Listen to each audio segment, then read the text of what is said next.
사랑하는 주님, 귀하고 거룩한 주님의 날입니다. 주여. 주님 홀로 영광 받으시고 오직 성령과 진리로 충만한 예배되게 하옵소서.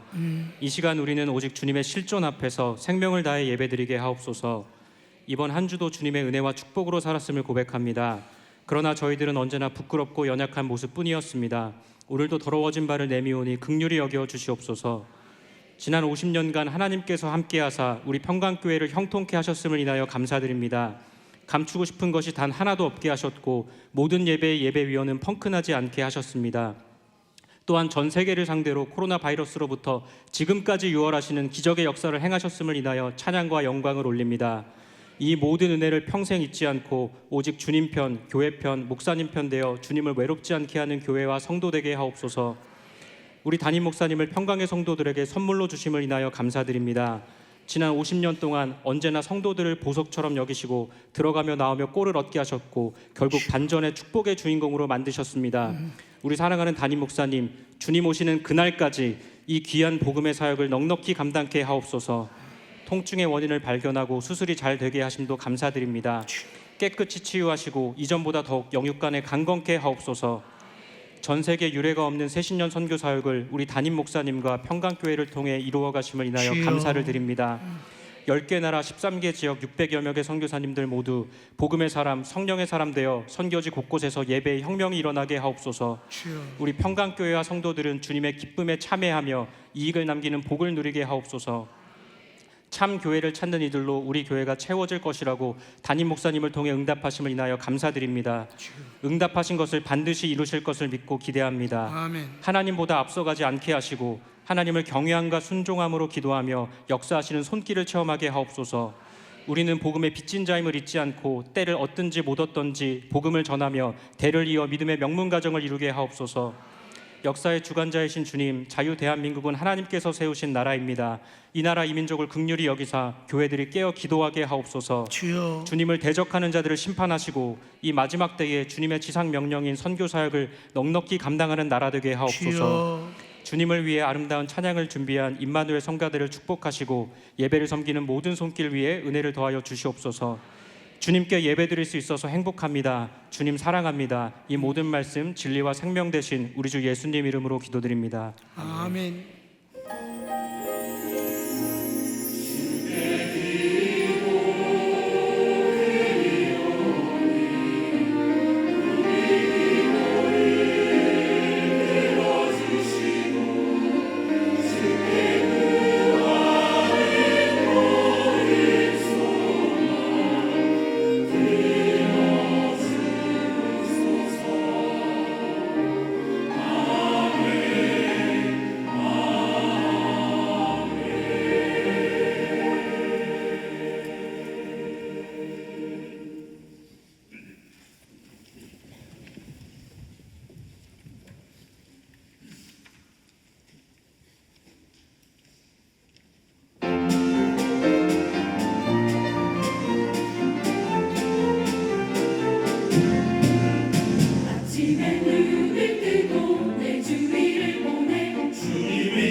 주님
목회자들이 똑같은 생각을 하고 있지는 않지만은 영향을 많이 끼치는 어떤 목사님 가운데서 한 분이 우리는 이것을 하지 않습니다 라는 말을 일부러 유튜브에 내서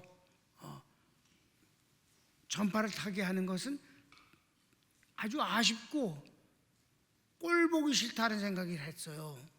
그 뭐를 안 하느냐, 자기네는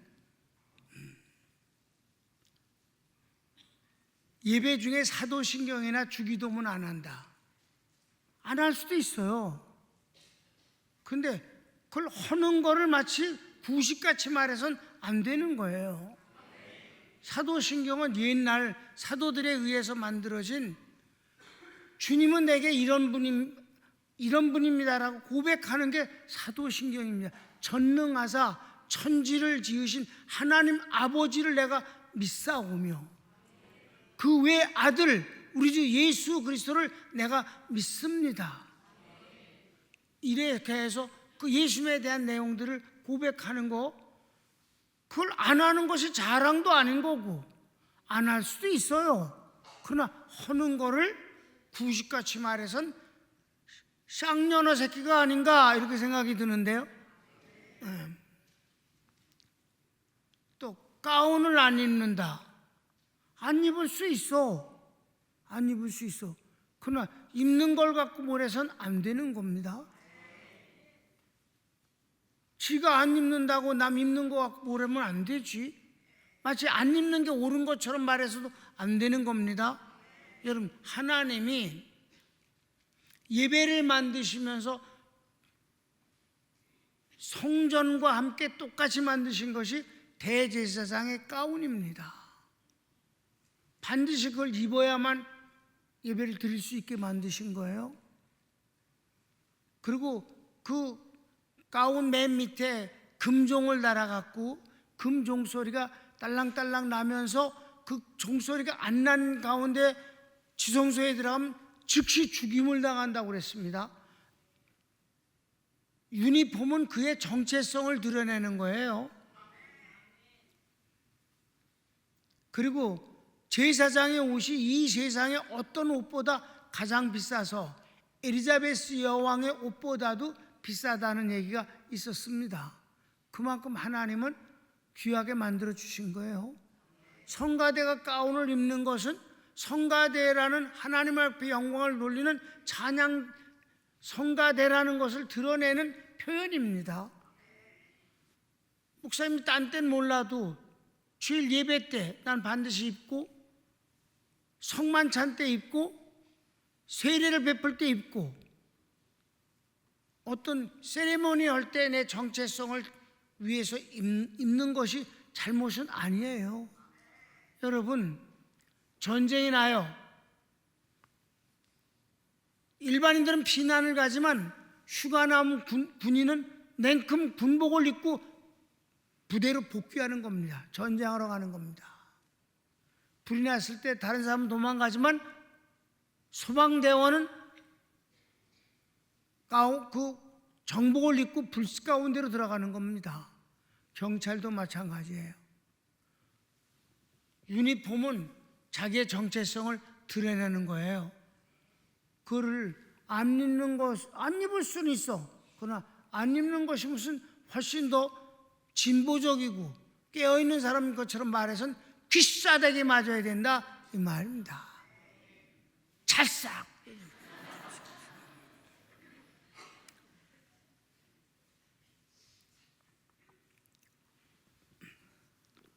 그리고 성가대를 대신해서 찬양단을 그 대신으로 하는 거, 이거는요, 이건 안 해도 좋다는 게 아니라 안 하는 놈은 혼나는 놈입니다. 여러분, 찬양단이라는 예배 중에 하는 것이 아니라 예배를 준비할 때 하는 것이며 사람을 위해서 하는 겁니다. 예배를 드릴 마음을 준비시켜 주는데 찬양단은 필요해요. 그러나 성가대는 하나님만을 위해서 하는 겁니다. 그래서 목사님이 성가대가 찬양을 할 때 반드시 그쪽을 향해서 이렇게 딱 서서 바라보고 있는 겁니다. 무슨 말이냐? 성가대 찬양을 하나님 앞에 올려드린다는 그런 이 사회자로서 예배를 이끌어가는 자로서의 자세입니다. 그런데 성가대는 하나님의 영광을 위해서 준비된 곡인데 하나님을 의식하지 아니하고 인간을 의식하니까 성가대가 하는 것을 그걸 쳐다보는 게 이상스러운 거야. 찬양단이 훨씬 더 분위기가 있고 함께 어우러지고 그 성가대를 없앤 데가 너무너무 많습니다. 돌아가신 분이라서 내가 말을 안 하지만 친구 보고 내가 얼마나 심하게 뭐라고 그랬는지 욕을 하고, 너 하나님 앞에 그 책임져야 돼. 너만 안 한 게 아니잖아. 네가 안 하니까 널 흉내 내느라고 뭐 얼마나 많은 교회가 성가대 없앴니? 하나님 앞에 영광을 돌리는 것을 네가 무슨 권한으로 없애? 너 그거 보통 거지 같은 배짱이 아니다 그거. 너 그거 때문에 혼날 수도 있어 이 새끼야 너. 그래서 꼭 죽었다고는 내가 말할 수 없어. 죽긴 죽었어. 성가대의 찬양은 하나님의 영광을 위해서 있는 겁니다. 그리고 반드시 말씀 바로 전에 성가대 찬양이 있는 건 2000년 동안 예배의 순서에 변함없는 위치입니다. 하나님께 영광 돌리고 담임 목사도 은혜 받고 그리고 말씀을 전하게 되는 거예요. 지가 안 하는 건 지 안 하는데 마치 지는 상당히 무슨 뭐 깨달음이 있는 것 같이. 그래서는 안 되지. 하나님 앞에서 그 인간 죽여버리려고 내가 준비한 게 있는데 시간이 없어서 못해. 언젠가 시간 나면 우리가 복음적인 면에서 취할 것과 버릴 것에 대한 지혜를 얻는 데서 한번 하겠습니다. 모르지. 2020년 신년 축복 기도회 때 부흥회 때 할런지도 몰라. 아직은 정하지 않았으니까. 자, 다시 한번 기도하겠습니다. 하나님, 예배는 하나님을 위해서 마련된 것입니다. 이런저런 순서가 있지만 가장 중요한 예배의 예물은 성도 자신입니다. 아벨이 드린 예물을 받으시고 라고 하셨습니다. 순서가 아무리 다양하고 화려해도 가장 중요한 건 하나님이 영광을 받으시는 그것입니다. 준비된 아름다운 기도, 준비된 아름다운 찬양이 주 앞에 올려졌습니다. 받으셨습니다. 이제는 주님이 우리에게 은혜를 주실 순서이기 때문에 저희들이 사모하고 기다립니다. 성령과 말씀을 통해서 은혜 주심을 믿습니다. 종이 하나님 말씀을 전하는데 입술이 둔하오니 성령으로 충만케 해주셔서 하나님의 말씀을 직접 증거해 주소서. 예수님의 이름으로 기도합니다. 아멘. 자, 요한복음을 강해하도록 하겠습니다. 읽을까요? 예수님의 자증 3 생명의 떡. 자증이라는 건 뭐냐면 주님이 스스로 자신을 증거하신다는 거를 줄여서 자증이라 이렇게 표현한 거예요. 그러니까 1번, 2번을 이미 지나갔어요. 5장부터 시작해서 자증을 했어요. 2번. 근데 이 6장에 와서 지금 오늘로써 자증이 마무리를 치는 거예요. 근데 그 자증의 내용은 뭐냐면 주님이 5장에서 5,000명을 먹이시는 오병이어를 가지고 남자만 5,000명 이상 되는 것을 충분히 먹이고 부스러기가 12광주가 되어지는 기적을 행하셨어요. 그리고 중간에 무리로 걸어오시는 기적이 하나 있었습니다. 그리고 이어져서 또 5,000명을 먹으신 것 때문에 사람들이 얼마나 많이 예수님을 달려오는지 말도 못해요. 그러니까 눈치를 이렇게 봐갖고 예수님이 배 타고 안 가셨어. 이쪽에 있는 거야. 우리 가지 마자. 기다리는 가라고 그래도 말 안 들어 쳐먹고 거기 있다가 아침에 보니까 예수님 없어. 근데 저쪽에 예수님 와서 오셨다는 소리를 들었어요. 그러니까 막 육지로 뛰어가지고 가서 주님 언제 오셨어요? 막 이렇게 묻고 그런다 이 말이에요. 하여튼 사람들이 흥분, 왜냐하면 기적으로 떡을 먹었으니까. 여기에 대해서 주님이 자증을 하시는데 주님은 하늘로서 내려온 생명의 떡이다 하는 내용을 강조하시는 것입니다. 곧 구원의 주님을 생명의 떡이라고 표현하셨을 뿐입니다. 그 내용을 이제 우리가 공부하는데, 그래서 큰 로마 글자 2번은 이미 오늘도 포함한 것이고 지난 시간도 포함한 거예요. 다 읽읍시다. 예수님께서 자증 생명의 떡에 대해 말씀합니다. 그래요. 왜냐하면 40절까지는 우리 지난 시간에 한 거예요. 그래서 A가 있지. 생명의 떡 예수님과 하나님의 뜻.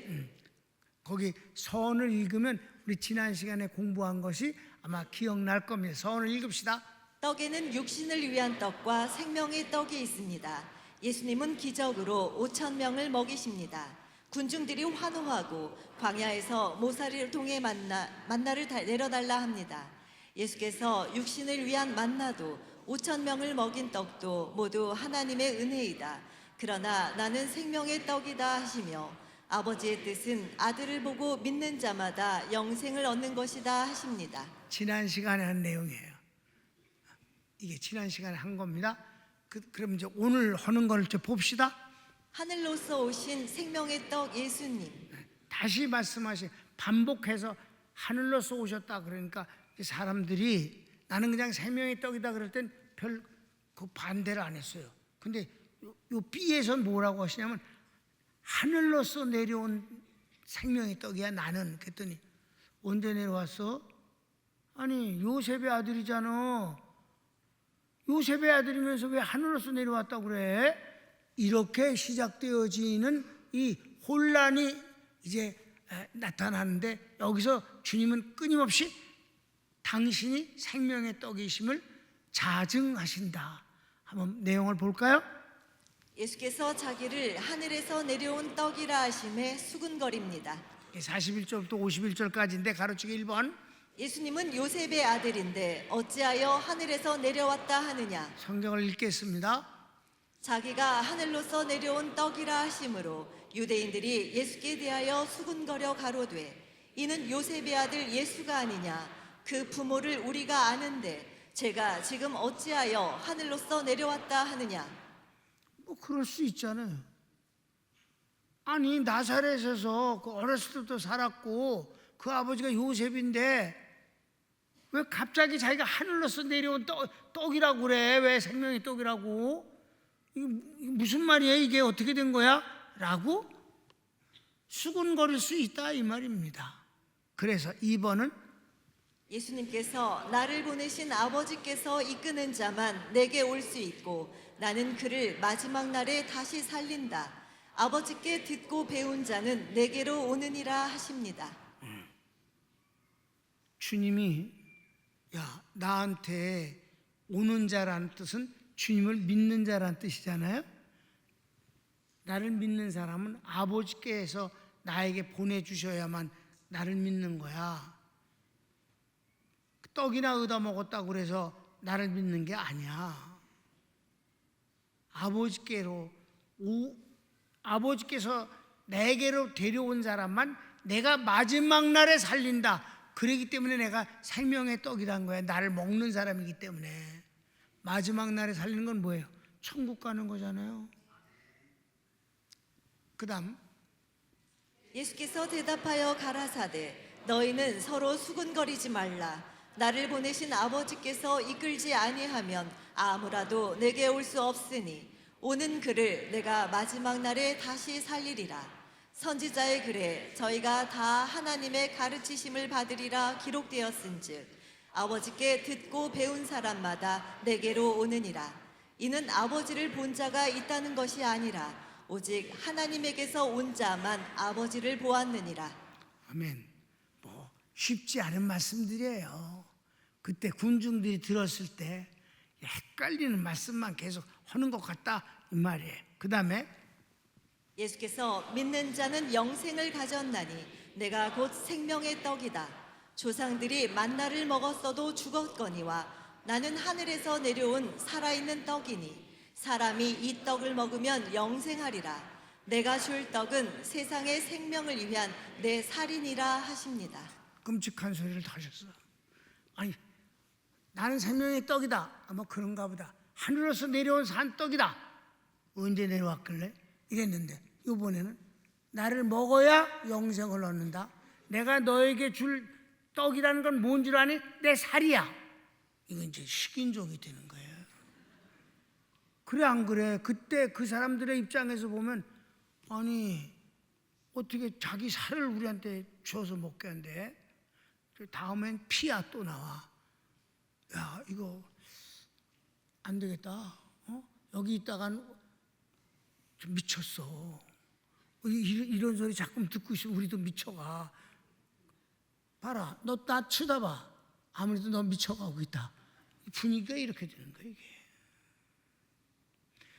이런 말씀을 마태마가 누가복음엔 없어요. 요한복음에만 있는 거예요.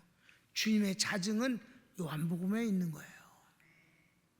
그래서 오히려 이런 것이 있음으로 말미암아 주님의 복음을 더 확실하게 반전되어지는 이해가 된다 이 말입니다. 그 뒤에 있는 복음을 깨닫게 되어진 건 그들이 믿지 못하고 혼란스러워하고 그리고 막 화를 내고 하는 그거에 뒤에서 주님이 말씀하시는 진리를 깨닫게 된다는 거죠. 그래요. 그래서 살이다. 여기까지만 이제 읽겠어요. 47절 51절까지 성경을 봅시다.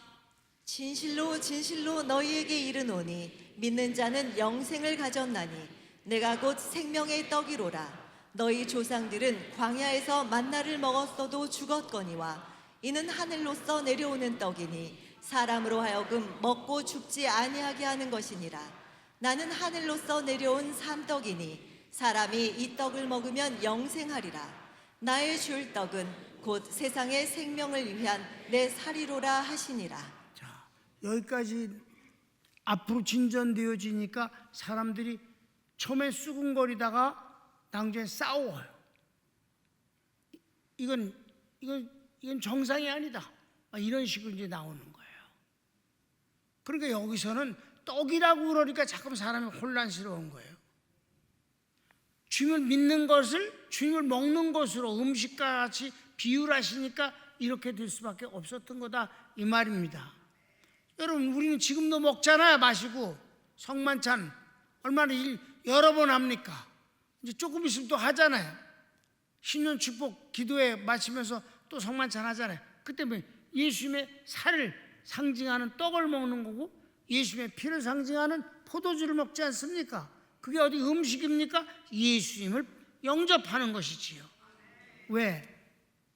이건 음식이 굉장히 중요한 거는 입에서까지는 음식이지만 목에 넘어가서 위에 가면서부터 그게 곧 내 몸을 만드는 겁니다. 자, 큰 2번부터 보면 예수님의 살이 생명의 떡이라 하시니 혼란스러워하나 예수님은 계속 말씀하십니다. 자, 여기 2번부터 주님이 자증하시는 거에 대해서 나는 여러분에게 제목을 좀 풀어서 쉽게 이해하도록 만들잖아 제목을. 그럼 그거 거의 같게 본문을 또 읽잖아요. 2번은 내가 단 한마디도 바꿀 수가 없어요. 왜? 주님이 자증하시는 것이기 때문에 손댈 수가 없는 겁니다. 그러니까 이제는 여러분들이 성경 자체가 제목임을 아시기 바랍니다. 가로치기 1번. 사람들이 싸우기까지 하며 이 사람이 어찌 자기 살을 우리에게 주어 먹게 하겠느냐. 52절이 바로 요번만 읽습니다. 시작. 이러므로 유대인들이 서로 다투어 가로되 이 사람이 어찌 능히 제사를 우리에게 주어 먹게 하겠느냐. 그랬어요. 그러니까 2번부터는 그냥 말씀이 제목입니다. 계속 읽습니다. 예수님께서 이르시기를 인자의 살을 먹지 아니하고 인자의 피를 마시지 아니하면 너희 속에 생명이 없느니라. 내 살을 먹고 내 피를 마시는 자는 영생을 가졌고 마지막 날에 내가 그를 다시 살리리니 내 살은 참된 양식이요 내 피는 참된 음료로다.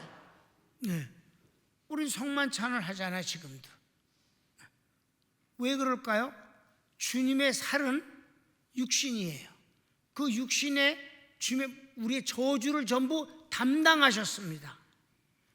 가난하심으로 부욕해 하시고 매를 맞으심으로 병을 낫고 고난을 당하심으로 평화를 주시고 아멘.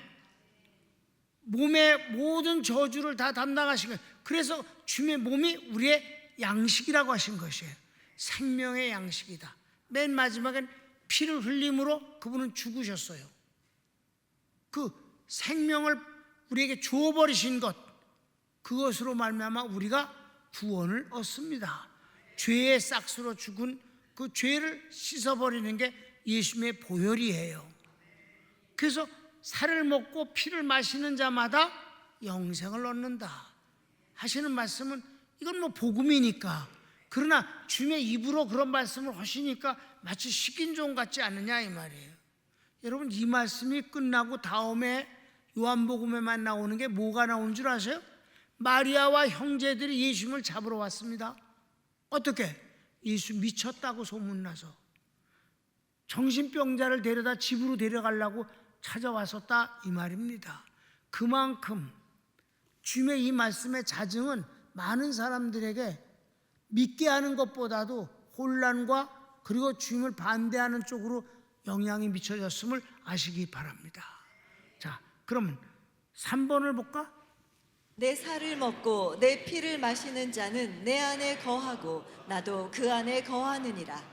그래서 이번에 이제 나를 먹고 마시는 자는 내가 그 속에 있고 그도 내 안에 있느니라. 점점 더 아주 밀접하고 아주 그 관계를 하나가 되게 한다 이 말입니다. 아멘. 그랬어요. 그 다음에 4번. 살아계신 아버지께서 나를 보내심에 내가 아버지로 인하여 사는 것 같이 나를 먹는 그 사람도 나로 인하여 살리라. 나를 먹어야 그가 사는 거예요. 왜냐하면 음식을 안 먹으면 죽는 거니까. 단식을 하면 죽잖아요. 나를 먹으면 나 때문에 사는 거야. 입에서는 음식이지만 위로 들어가면 그때부터 나의 건강과 힘과 모든 것을 만드는 것이 음식이니까 나를 먹는 사람은 나 때문에 사는 거야. 여러분, 지금 말씀을 듣고 있잖아요. 말씀을 먹고 있는 거라고 하시는 거래요. 이 말씀을 받음으로 말미암아 우리가 은혜를 받고 그 은혜의 힘 갖고 사는 것입니다.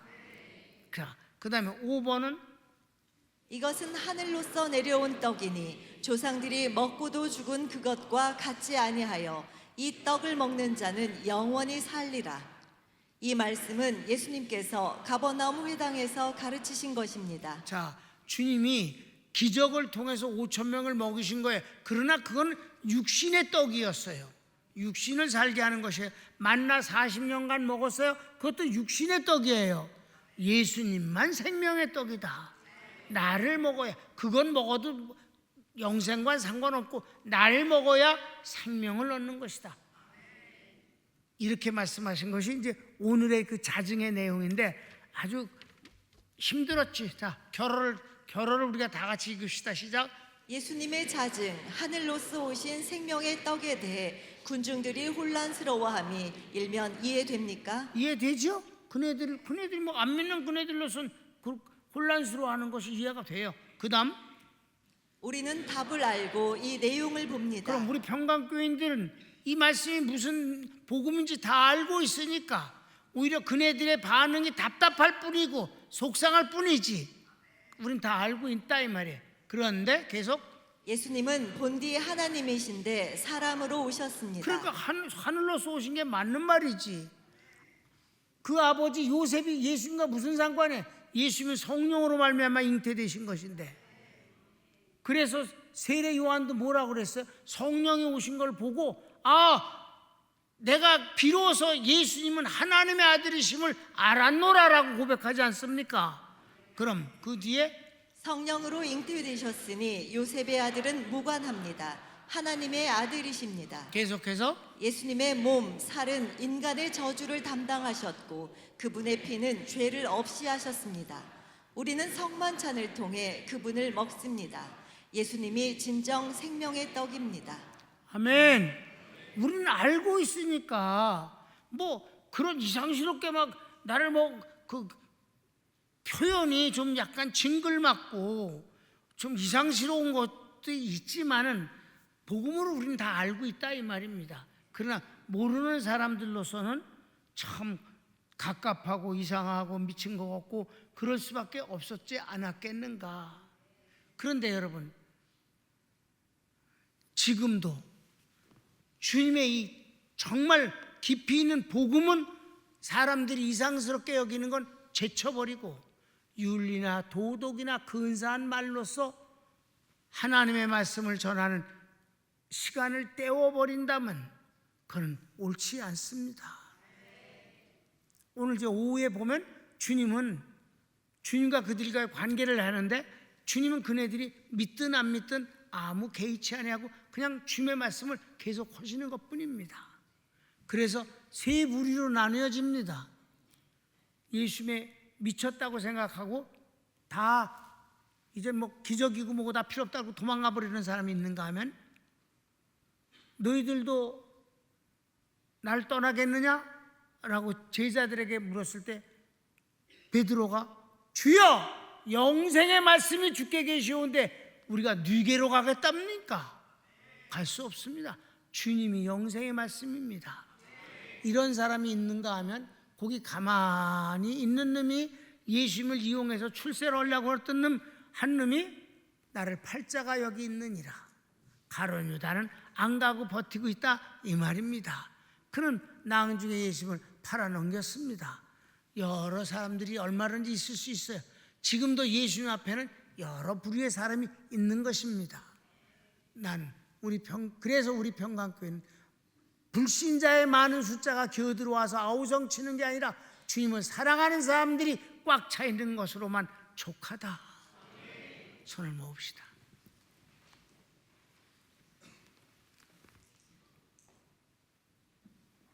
여러분, 주님의 자증의 내용들이